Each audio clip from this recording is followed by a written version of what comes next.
Supreme court ने राज्य सरकार की अपील को खारिज कर दिया है। झारखंड हाई कोर्ट के आदेश को सुप्रीम कोर्ट ने बरकरार रखा है।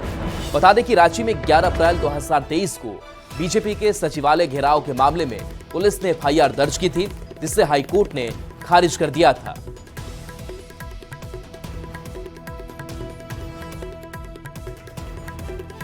तो देखिए, हाई कोर्ट के आदेश को बरकरार रखा गया है।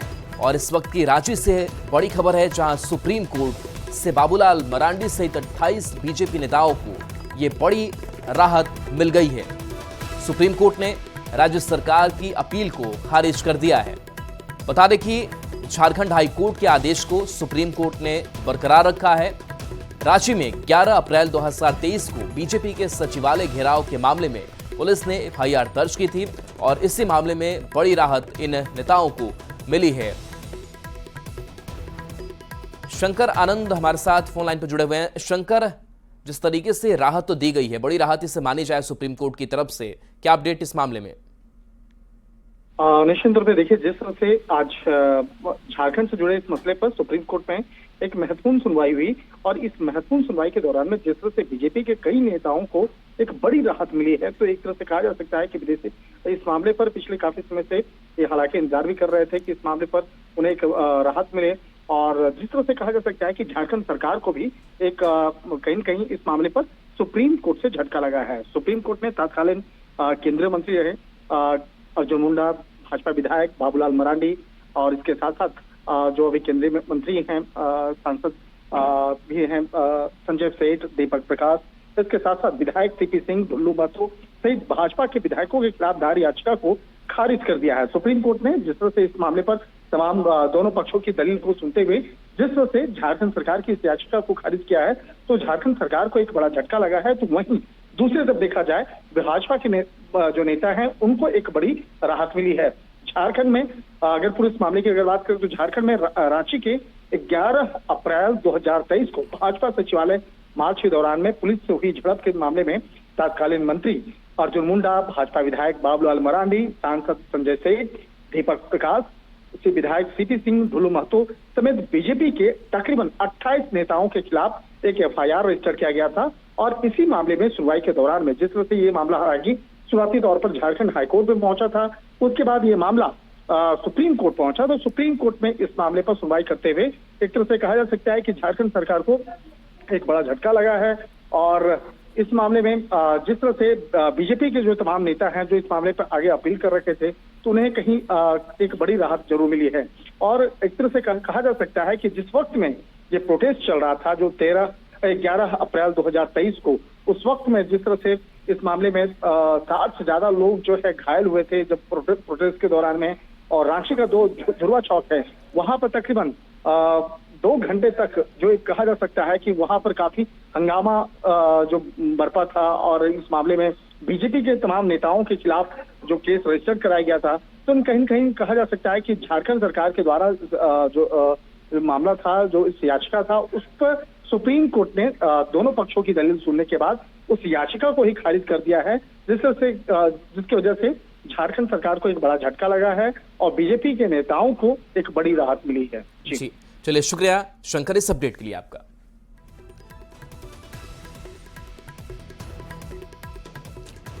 तो देखिए, बड़ी राहत सुप्रीम कोर्ट की ओर से नेताओं को मिली है। बता दें कि पुलिस और बीजेपी नेताओं के बीच झड़प हुई थी। 11 अप्रैल 2023 का वो वक्त था जब बीजेपी के सचिवालय घेराव के मामले में पुलिस ने एफआईआर दर्ज की थी, जिसे हाईकोर्ट ने खारिज कर दिया था। और इसी मामले में अब हाईकोर्ट के आदेश को सुप्रीम कोर्ट ने बरकरार रखा है। बाबूलाल मरांडी सहित 28 बीजेपी नेताओं को बड़ी राहत दी गई है।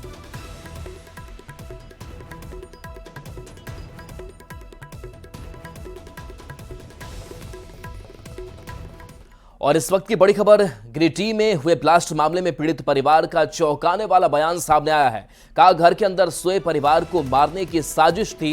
किसी ने खिड़की से घर के अंदर पेट्रोल डालकर आग लगा दी, जिसके कारण घर में जबरदस्त ब्लास्ट हुआ। बता दें कि शीतलपुर में एक घर में ब्लास्ट हुआ था। घटना में एक की मौत हुई है, 5 लोग झुलसे हैं। सूचना मिलते ही मौके पर पुलिस पहुंची। घायलों को इलाज के लिए अस्पताल में भर्ती कराया गया। 2 की हालत गंभीर बनी हुई है, जिन्हें रिम्स से रेफर किया गया है।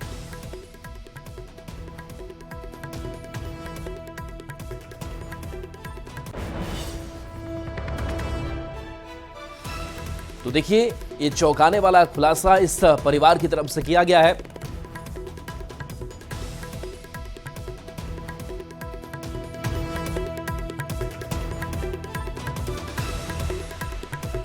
रात में हम लोग 2 बजे लगभग में हम आवाज़ सुने कि मतलब खिड़की से मतलब जैसे पानी गिर रहा है। हाँ हाँ। उसके बाद हम जब उठे हल्के परिवार में दोनों उठे ना, हाँ। तो देखे पेट्रोल की पूरा गम हो रहा है। अच्छा। और घर में पूरा पूरा फैल गया पेट्रोल। हाँ। पेट्रोल से। हाँ। तो उठ के हम उठे परिवार में इस बात है से गिरा दे लो। तो अब जब बाहर निकले ना, हाँ। तो देखे कि दरवाजा जब खुलने लगे तो दरवाजा बाहर से लॉक कर दिया था। अच्छा, बाहर से लॉक किया हुआ। बाहर से लॉक कर दिया। हाँ। उसके बाद फिर दूसरा रूम में देखे पूरा उसमें तेल पर भींगा हुआ। अच्छा।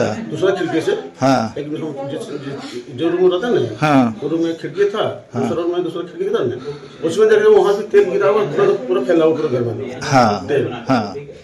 उसके बाद हम दरवाजे खोलने जब चाहे ना चलने में देखे दरवाजे तो बंद था। हाँ। एक बार ब्लास्ट ऐसा मतलब आग लगा ना। हाँ, पूरा मतलब माचिस मारा हुआ बाहर से। हाँ। तो पूरा घर एकदम पूरा फैल के पूरा गया। हम लोग तो दिखाने लगे कुछ। संजय हमारे साथ फोन लाइन पर जुड़े हुए हैं न्यूज़ 18 संवाददाता। संजय, पहले कुछ देर पहले तक तस्वीर कुछ साफ नहीं थी, लेकिन चौंकाने वाला खुलासा है कोई घर में आया, आग लगा दी, जिसके बाद से ब्लास्ट हुआ।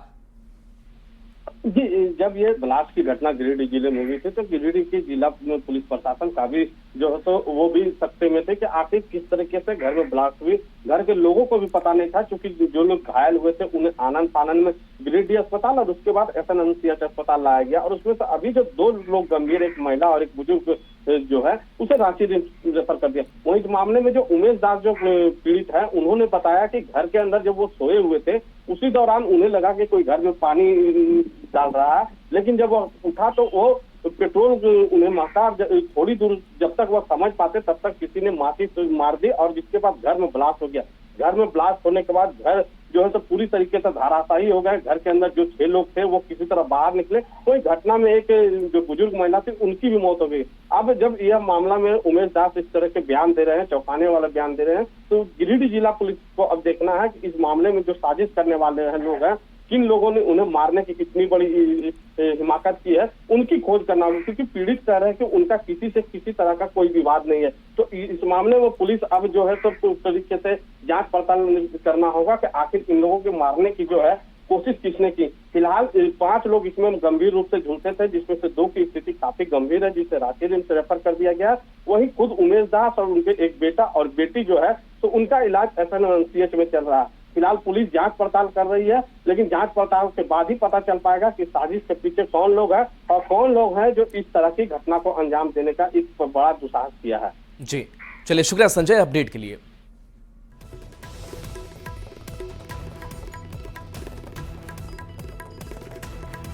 और इस वक्त की बड़ी खबर है, मंत्री इरफान अंसारी की अब सुर बदले हैं। कहा कि योगी आदित्यनाथ को चुनौती दी थी, लेकिन उन्होंने संतों को आगे कर दिया है। संत मौलाना और धर्मगुरुओं का वे सम्मान करते हैं।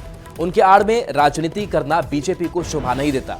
वहीं महाकुंभ में स्नान करने जाएंगे या नहीं, इस सवाल पर उन्होंने कोई टिप्पणी नहीं की। उन्होंने सिर्फ इतना कहा कि जब जाएंगे तो मीडिया को भी साथ लेकर जाएंगे। तो उत्तर प्रदेश के मुख्यमंत्री योगी जी को बोला हूँ, अब योगी जी आगे करते रहे संतों को, साधु को, ये नहीं होना चाहिए। अब हम बोलेंगे तो मौलाना लोग आगे आ जाएगा क्या? ये तो नहीं होना चाहिए ना। हमारे पास भी कई मौलाना है, तो कम से कम भाजपा को समझना चाहिए। अब साधु है, संत है, कोई बोल नहीं पा रहे हैं, मैं तो चुप हो गया। उसका मैं सम्मान करता हूँ, लेकिन साधु संत मौलाना पादरी लोग का सम्मान है। अब उनके आड़ में अगर आप राजनीति कर रहे हैं तो ये अच्छी परंपरा नहीं है। इरफान अंसारी के बयान पर बीजेपी ने पलटवार किया है। बीजेपी जिलाध्यक्ष सुमित शरण ने इरफान अंसारी के बयान को अशोभनीय बताया। कहा कि वह हल्के बयानों से मीडिया में बने रहना चाहते हैं। झारखंड के स्वास्थ्य मंत्री इरफान अंसारी सिर्फ हल्के बयानों को देकर मीडिया में बने रहना चाहते हैं। जिस प्रकार का बयान उन्होंने कुंभ मेले को लेकर और उत्तर प्रदेश के लोकप्रिय मुख्यमंत्री योगी आदित्यनाथ जी को लेकर दिया है, वो बिल्कुल अशोभनीय है। इरफान अंसारी सिर्फ और सिर्फ एक खास वोट बैंक को खुश करना चाहते हैं, इसीलिए ऐसे बयानों को वो देते हैं। क्या यही इस तरह का बयान इरफान अंसारी अपने और दूसरे मजहब के लोगों के बारे में दे पाएंगे क्या? कुंभ हिंदुओं का, सनातनियों का बहुत ही एक आदरणीय मेला है, एक दिल से जुड़ा हुआ मेला है। संस्कार और संस्कृति से जुड़ा हुआ मेला है, और सिर्फ मेला ही नहीं, ये हमारे आस्था का प्रश्न है। और इस प्रकार इरफान अंसारी जी अगर बयान देंगे तो इरफान अंसारी जी को इसकी कीमत भुगतनी पड़ेगी। इरफान अंसारी को अविलंब माफी मांगना चाहिए जिस प्रकार का बयान उन्होंने दिया है। चलिए आपको इरफान अंसारी का वो बयान सुनवाते हैं जिसमें उन्हें सीएम योगी को चैलेंज देते हुए कहा था कि मैं आ रहा हूं, रोक सके तो रोक लीजिए। मैं भी जाऊंगा कुंभ, उत्तर प्रदेश के जोगी को बोल दीजिएगा इरफान अंसारी आ रहा है कुंभ, रोक सकता है मत तो रोक लेना इरफान अंसारी, मैं भी स्नान करूंगा कुंभ में। केंद्रीय इस्पात मंत्री एचडी कुमारस्वामी 2 दिवसीय दौरे पर बोकारो पहुंचे। एयरपोर्ट पर बोकारो स्टील के निदेशक प्रभारी समेत अन्य पदाधिकारी ने स्वागत किया, गार्ड ऑफ ऑनर दिया गया। मंत्री बनने के बाद पहली बार उनका बोकारो दौरा है। वे आज बोकारो स्टील प्लांट का भ्रमण करते हुए अधिकारियों के साथ बैठक करेंगे। जानकारी के मुताबिक बोकारो स्टील प्लांट का विस्तारीकरण किया जाना है। इसको देखते हुए दौरा महत्वपूर्ण माना जा रहा है। तो बोकारो से खबर बता रहे हैं जहां केंद्रीय इस्पात मंत्री एचडी कुमार का ये स्वागत हुआ है। एचडी कुमारस्वामी बोकारो पहुंचे। बता दें कि बोकारो स्टील प्लांट का विस्तारीकरण किया जाना है। इसको देखते हुए दौरा महत्वपूर्ण है। रांची से बड़ी खबर जहां ठगी का नया गिरोह सक्रिय हुआ है। नकली पुलिस बनकर ये ठगी कर रहे हैं, महिलाओं को अपना शिकार बना रहे हैं। जगन्नाथपुर थाना क्षेत्र की महिला से ठगी हुई। ठगों ने महिला से 14 लाख के गहने हड़प लिए। शातिर ठगों ने बड़े ही शातिराना अंदाज में पुलिस वाला बनकर महिला को रोका और फिर उन्हें गहने उतारकर बैग में रखने को कहा। इस दौरान ठगों ने महिला को एक कागज भी दिया जिसमें गहने को रखा गया, लेकिन उसी दरमियान बड़े ही शातिराना अंदाज में उस कागज को बदल दिया गया और गहने लेकर फरार हो गए। महिला के अनुसार करीब 14 लाख रुपए के उसके गहने थे। पुलिस फिलहाल मामले की जांच में जुट गई है। बता दें कि ऐसे रांची में अब तक 3 मामले सामने आ चुके हैं। बुलाए, आइए आइए मैडम, आपको सर वहाँ बुला रहे हैं। जब मैं वहाँ गई तो उन्होंने कहा कि आप इतना ये सब चीज़ आजकल सोना उना, आगे में कल बहुत बड़ा ये हुआ है, लूट हुआ है, ये हुआ है, आप क्यों ये सब पहन के चले, खोलिए बैग में रख के जाइए। हमको ऊपर से ऑर्डर है ताकि मतलब ये बैग में रख करके लेकर के जाइए। और उन्होंने ज़बरदस्ती से खुलवाना कि नहीं, हम बोले नहीं हमारा छोटा है, नहीं खुलता है।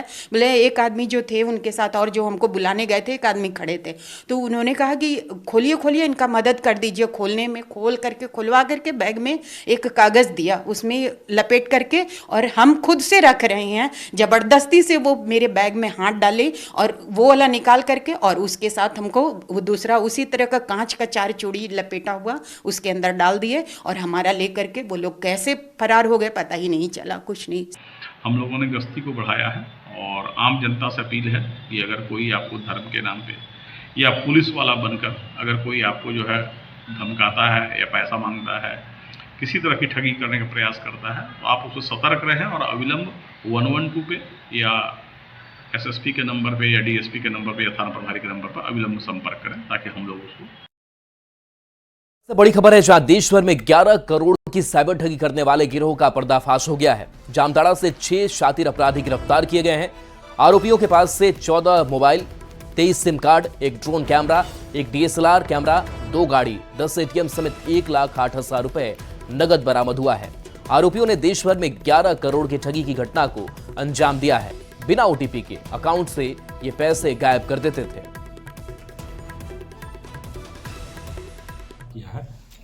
ये 6 जो नारायणपुर थाना के केंदुआ टाड़ अंतर्गत रेड करके पकड़े गए, जहां पर इनके पास से 14 mobile, 23 SIM card, 10 ATM, 1 laptop, 2 4 पहिया वाहन, 1 डीएसएलआर कैमरा, 1 ड्रोन कैमरा और नगद राशि 1,08,800 रुपया बरामद हुआ। अब आपको सिमडेगा लेकर चलते हैं जहां चोरों के हौसले इतने बुलंद हो गए हैं कि वे अब भगवान के दरबार को भी नहीं छोड़ रहे हैं। शहरी क्षेत्र में चोरों ने शनि मंदिर और महावीर मंदिर में चोरी की। महावीर चौक स्थित महावीर मंदिर और शनि मंदिर में चोरी की और पूजा के सामान, मंदिर के बर्तन और भगवान शिव के श्रृंगार के सामान लेकर फरार हो गए। आज सुबह जब पुजारी मंदिर पहुंचे तब चोरी की जानकारी मिली। इसके बाद चोरी की सूचना पुलिस को दी गई। फिलहाल पुलिस ने मामला दर्ज कर आगे की कार्रवाई शुरू कर दी है। कुछ शरारती तत्वों ने या कुछ इस टाइप के लोगों ने मंदिर में घुसने का प्रयास किया और घुस करके भी अंदर से मंदिर के परिसर के अंदर में पूजा की सामान वगैरह, पीछे मंदिर में भी, महावीर मंदिर में भी पीछे का सामान कुछ लेके चले गए हैं। झारखंड में सरकारी बाबू की लेट लतीफी आम बात है। सरकार चाहे किसी की हो, सरकारी बाबू में कोई सुधार संभव नहीं। वो तो अपने हिसाब से ही दफ्तर आना जाना करते हैं। रांची के हेयल अंचल का हाल भी कुछ ऐसा ही है, जहां सीओ साहब से लेकर नजारत तक गैर हाजिर मिले। अधिक जानकारी दे रहे हैं संवाददाता अविनाश कुमार। झारखंड में सरकारी बाबू लेट लतीफी के लिए जाने जाते हैं। सरकार का आदेश कुछ भी हो, सरकारी बाबुओं को ऐसे आदेश का कोई फर्क नहीं पड़ता। इस वक्त हम हेयल अंचल में हैं। रांची शहर से सटा हुआ अंचल है। एक बार आपको दिखा दे इस अंचल के जितने भी कक्ष हैं वहाँ की क्या स्थिति है। पहला जो कक्ष है हेयल अंचल के सीओ का है, घनश्याम कुमार झा लिखा हुआ है। आप अंदर देखें तो कुर्सी खाली है, मतलब सीओ साहब नहीं आए हैं। बगल का जो कक्ष है, कंप्यूटर कक्ष की बात कर ले, यहाँ भी आपको सामने जो कुर्सी है वो आपको खाली दिखेगी। और मैं इसलिए ये दिखा रहा हूँ और लगातार हम ये बात इसलिए भी कर रहे हैं क्योंकि सरकार किसी की भी आ जाए, सरकारी बाबू वही हैं, उनकी लेट लतीफी भी वही है। कोई फर्क नहीं पड़ता। जो लोग यहाँ काम के लिए आते जाते हैं उन्हें बेरंग ही वापस लौटना पड़ता है। ये देखिए अंचल नजारत लिखा हुआ है, दरवाज़ा बंद है और आप देख सकते हैं कि यहाँ इस वक्त कोई नहीं है। अंदर की जो तस्वीरें हैं इसी तरह आप अलग अलग कमरों में अगर आप चले जाएं तो इसी तरह की हकीकत आपको देखने को मिलेगी। टाइमिंग कितने बजे का है अंचल आने का? अभी 10:30 से अभी 5 बजे तक कार्यालय का। तो हम लोग पहले तो नहीं आए ना, हम लोग ठीक है ना टाइम पे? नहीं, आप टाइम पर हैं। बाकी साथी लोग भी आए हुए हैं, इधर उधर के ही हैं। तो कार्यालय है ना, कोई पार्क तो है नहीं इधर उधर? पार्क नहीं है, सारे लोग काम ही कर ही रहे हैं। हम तो पूरा घूम रहे हैं, हमको मिल नहीं रहे हैं। नहीं ऐसा नहीं है। देखिए जैसे मेरी कुर्सी है वहाँ पे है, आपको रहना चाहिए वहाँ से। अगर आपको खोजने आए तो बट कुछ काम अगर पड़े, हम कह रहे हैं हमको नहीं पता, हम आपको नहीं पहचानते हैं और हम अगर काम के लिए आए तो हम तो वहाँ से वापस लौट जाएंगे आपके कक्ष। हम गलत बोल रहे हैं तो बताइए। कोई पूछेंगे तो बता ही देगा कि यहाँ बैठे हुए हैं शायद। नाम कोई ये कर्मचारी टोपो है ना। अच्छा, तो आए हैं आज? पता नहीं। निरीक्षक का ये कक्ष है और यहाँ आपको अंदर दिखाएं कि ये तस्वीर है। आपको कुछ कुर्सियाँ खाली और कुछ एक कुर्सियों पर आपको कुछ लोग दिख जाएंगे। यहाँ जो भीड़ है ये भीड़ मैया सम्मान योजना को लेकर है, जो सुधार के लिए लोग महिलाएं आ रही हैं, दीदी लोग आ रही हैं जिनका अब तक आवेदन क्लियर नहीं हुआ है। मैया योजना का फॉर्म जमा करना। तो ये अभी तक आप पीछे रह गई? हाँ, राशन कार्ड नहीं बना हुआ था। अच्छा, तो अभी बन गया? हाँ। तो आज पहली बार आई हैं? हाँ, पहली बार आई हूँ। अच्छा, आपका चाची वृद्धा पेंशन भर दी है जी? अभी क्या है अपडेट? अभी वही पता करने हैं। को नहीं मिलता है। वाइफ का पेशेंट है, उसके लिए हम आए हैं। पेपर वगैरह जो है, अकाउंट नंबर गलत हो गया था। तो कितनी बार अब तक आ चुके हैं? अभी 6 बार लगभग आए हैं। 6 बार से दौड़ रहे हैं? डीसी ऑफिस 316 रूम नंबर में भी गया, वहाँ भी सुबह से लाइन नहीं लगा, वहाँ भी नहीं हुआ। नहीं, फिर से अब क्या हुआ दीदी? आवेदन है हाथ मेरा? हाँ, आवेदन है मेरा। कुछ आधार राशन कार्ड क्लियर दिख नहीं रहा है, तो वही बोल रहे हैं कि क्लियर करके दिखा के लाइए, तब होगा। तो आप पीछे कैसे रह गई? पीछे वही तो बहुत पीछे रह गए। आपका? वो वाइफ का वही तो दिखाने आए थे, चेक कराने आए। मैया समाज तो वो नहीं मिल रहा है। सब लोग आप लोग वही हैं? नहीं, इनकम टैक्स के लिए आए हैं। Income tax? हाँ, बच्ची लोग के इनकम सर्टिफिकेट के लिए। अच्छा, आय प्रमाण पत्र बनाना है? नहीं, इनकम तो वही आय तो प्रमाण पत्र उसी। हाँ, आय प्रमाण पत्र। आपका? मेरे दिव्यांग बेटे के लिए मुझे पेंशन योजना के लाभ के लिए मैं अप्लाई कर रहा हूँ। अच्छा, मेरा बेटा अब नॉर्मल है। मेडिकल सर्टिफिकेट लगा? जी हाँ, सारा लगा हुआ है पेपर से। किस क्या? विधवा पेंशन। विधवा पेंशन के लिए? तो ये पहली बार आई कि इससे पहले भरी है? भरे हैं तो पैसा नहीं मिल रहा है अभी। कब भरी थी? 5-6 महीना हो गया। हेयल अंचल की हकीकत है और ऐसे अंचल में आपको हकीकत बताने का मकसद सिर्फ इतना है कि जो सरकारी बाबू हैं वो कितना काम के प्रति सजग हैं। आप समझ लीजिए, अगर आप किसी भी सरकारी दफ्तर की ओर बढ़ रहे हैं तो आपको पहले रुकना होगा, सोचना होगा आपका काम होगा नहीं होगा तो आपको क्या कुछ करना है, कितने बार ऐसे कार्यालय के चक्कर लगाने हैं।